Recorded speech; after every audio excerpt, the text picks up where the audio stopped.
At 7:30, we got Syracuse, who's 2-0, traveling to Purdue, who's 1-1, and arguably the best game of the late window outside of Florida, Tennessee. Definitely the best of the 7:30s, in my opinion. Syracuse favored by 2.5 on NBC. Garrett Schrader for the Orange has gone 37-54, thrown for 543 yards, 5 touchdowns to 1 interception. LaQuint Allen on the ground has had 24 carries for 127 yards and 4 touchdowns. And Umari Hatcher has had 9 catches for 188 yards and a touchdown. Hudson Card for Purdue has gone 40-64, thrown for 502 yards, 2 touchdowns, 0 interceptions.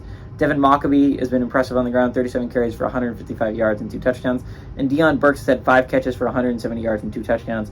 Purdue and Syracuse actually had the series split all time, 1-1. Last game went to Syracuse in 2022. The one time they played in one possession game, that was last year, it went to Syracuse.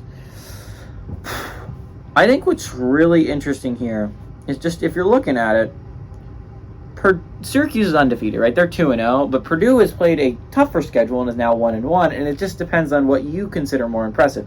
Purdue has a win over Virginia Tech and a loss to Fresno State. Both those games were close.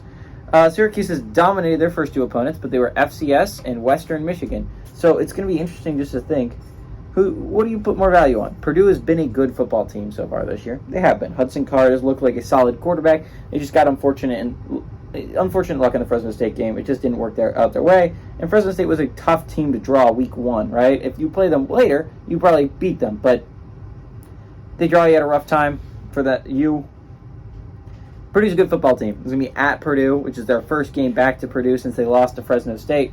That's going to be a rough one. But it's going to get fans excited, a chance to get your first home win. The Cuse has looked decent through 2 games, but again, how much do you judge that on the fact that their opponents have been nobodies? Syracuse's best win so far is against Western Michigan. They have not been a good football team yet this year. I'm excited for this game. This game should be really interesting. I should be able to catch the end of it after the Tennessee game. I like Purdue here. I think Purdue's the better football team. I think Hudson Card's the better quarterback. I think Purdue defends home field, and I think they give Syracuse their first loss. Give me the Boilermakers to play spoiler here at home and pull off the upset.